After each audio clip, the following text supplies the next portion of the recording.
Hello everyone. आज के इस वीडियो में बात करने वाले हैं बायो सावर्ट का नियम। ये टॉपिक इलेक्ट्रिसिटी और मैग्नेटिज्म से रिलेटेड टॉपिक है।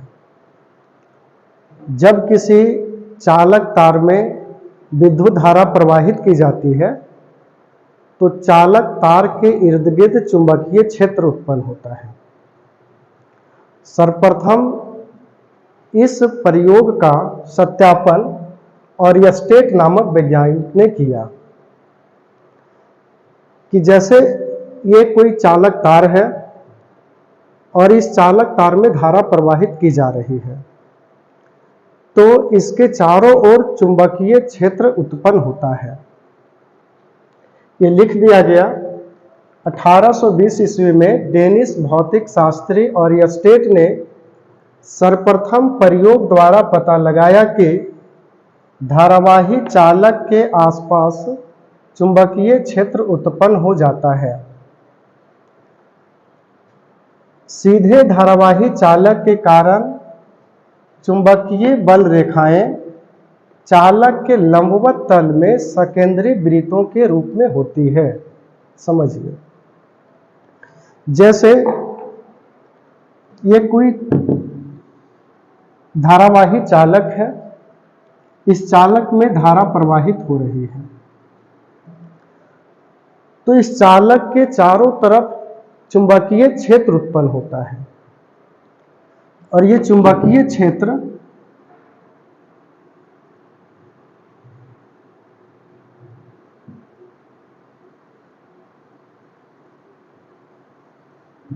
सकेंद्री वृत्ताकार रूपों में होती है। जैसे ये धारावाही चालक है तो इसके चारों तरफ जो मैग्नेटिक फील्ड बनता है वो मैग्नेटिक फील्ड सकेंद्री वृत्ताकार रूपों में बनता है। अब यहाँ पे ये बात समझनी है कि चुंबकीय क्षेत्र की दिशा क्या होगा। इसकी दिशा या इधर होगा या इसकी दिशा इस डायरेक्शन में होगा।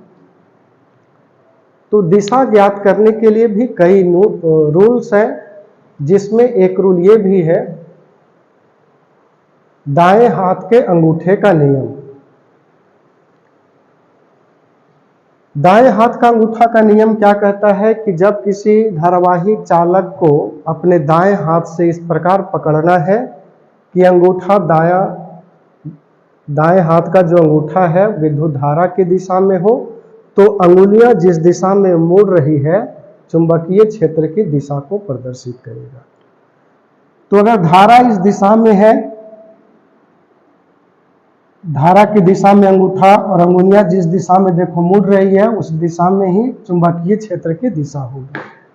तो चुंबकीय क्षेत्र की दिशा ये नहीं है, ये हो सकती है। चुंबकीय क्षेत्र की दिशा इधर होगा, इधर होगा, इधर जा रहा है, इस दिशा में होगा। तो यही लिख दिया गया कि सर्वप्रथम ऑरियस्टेट ने प्रयोग द्वारा पता लगाया कि जब किसी धारावाही चालक के आसपास चुंबकीय क्षेत्र उत्पन्न होता है तो चुंबकीय क्षेत्र उत्पन्न हो जाता है। और किस उत्पन्न होता है तो धारावाही चालक के कारण चुंबकीय बल रेखाएं चालक के लंबवत तल में सकेंद्री वृत्तों के रूप में होती है।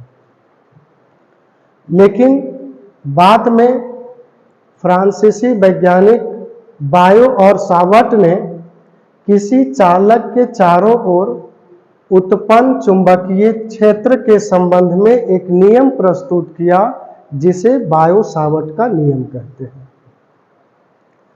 प्रयोग के आधार पर बताया कि किसी धारावाही चालक के स्मॉल एलिमेंट डेल्टा एल मान लिया गया के द्वारा किसी बिंदु पर उत्पन्न चुंबकीय क्षेत्र डेल्टा बी निम्न कारकों पर निर्भर करती है। देखो,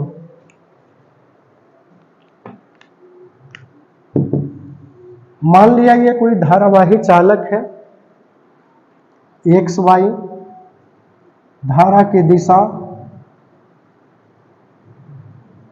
इस चालक का स्मॉल एलिमेंट डीएल इस स्मॉल एलिमेंट के कारण किसी बिंदु P पर जो चुंबकीय क्षेत्र बनेगा delta B, small element delta L के कारण बिंदु P पर जो चुंबकीय क्षेत्र बनेगा डेल्टा बी होगा। दूरी r मान लेते हैं। इस स्मॉल एलिमेंट और बिंदु P के बीच का कोण थीटा। तो यही लिखा गया कि प्रयोग के आधार पर बताया किसी धारावाही चालक के स्मॉल एलिमेंट डेल्टा एल के द्वारा किसी बिंदु P पर उत्पन्न चुंबकीय क्षेत्र जो डेल्टा बी है वो निम्न कारकों पर निर्भर करती है। और वो कारक कौन कौन है वो अभी हम लिख दे रहे हैं, इसको आप नोट कर लीजिए।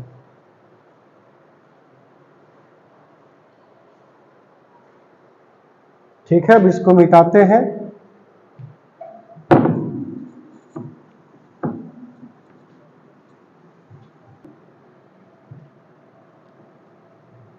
यह चालक में प्रवाहित धारा का समानुपाती होता है।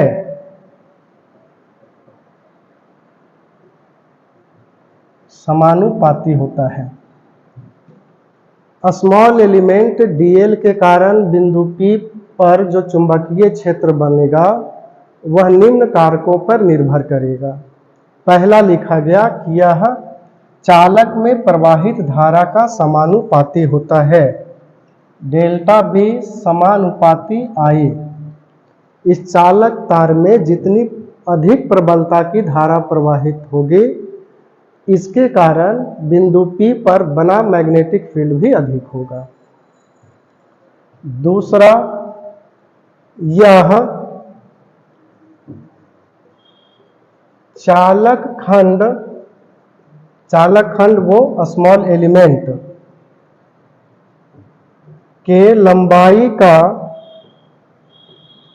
समानुपाती होता है। यह चालक खंड के लंबाई का समानुपाती होता है। डेल्टा बी समानुपाती डेल्टा एल। अगर लेंथ ज्यादा होगा तो प्रवाहित धारा का मान भी अधिक होगा। इसके कारण बिंदु P पर जो मैग्नेटिक फील्ड बनेगा वो भी अधिक होगा। तीसरी बात, यह चालक खंड तथा बिंदु P के बीच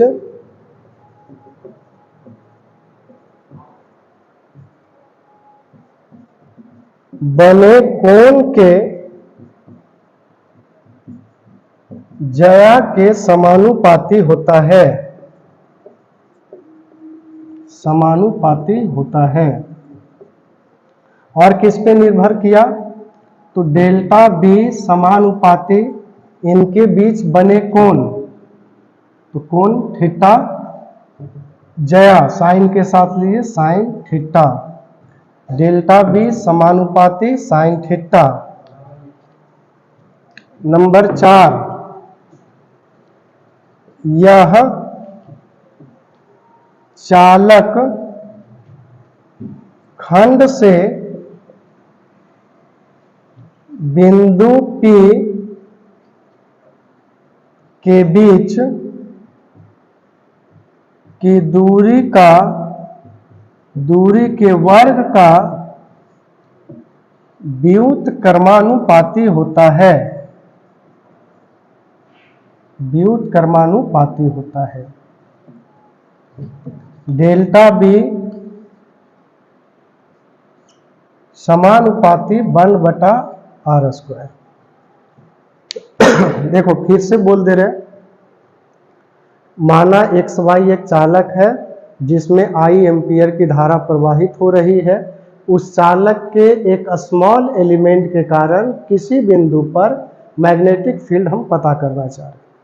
तो उस बिंदु P पर जो मैग्नेटिक फील्ड बन रहा है वो डेल्टा B लिखा गया कि निम्न कारकों पर निर्भर करती है। नंबर 1, यह चालक में प्रवाहित धारा का समानुपाती होता है।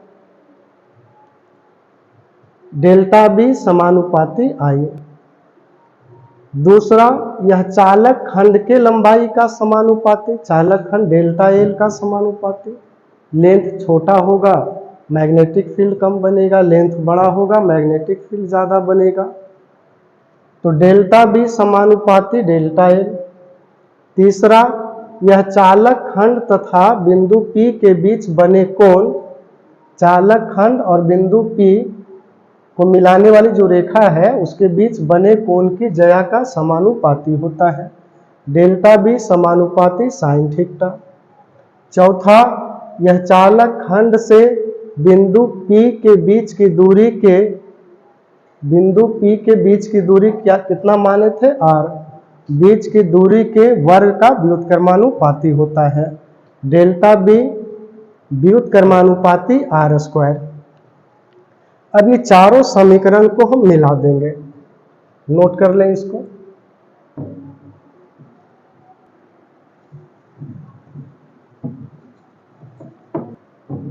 चारों समीकरण को मिलाने पर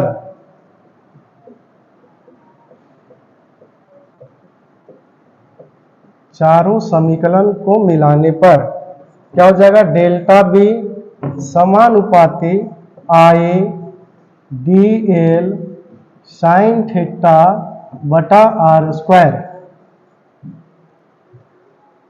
डेल्टा B समानुपाती I था, डेल्टा B समानुपाती डेल्टा L, डेल्टा B समानुपाती sine theta, delta B व्युत्क्रमानुपाती r²।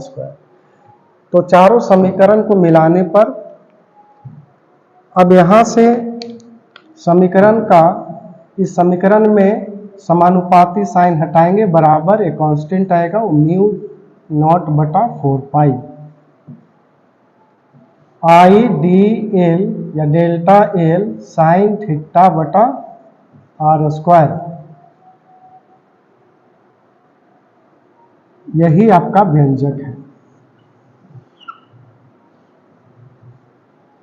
Delta B बराबर म्यू नॉट बटा 4 पाई I delta L sine theta बटा r², जहां म्यू नॉट बटा 4 पाई का मान होता है 10⁻⁻7 न्यूटन प्रति एम्पियर स्क्वायर। चलिए तो ठीक है, आज के क्लास में ये बायो सावर्ट नियम क्या है इसे समझाया गया।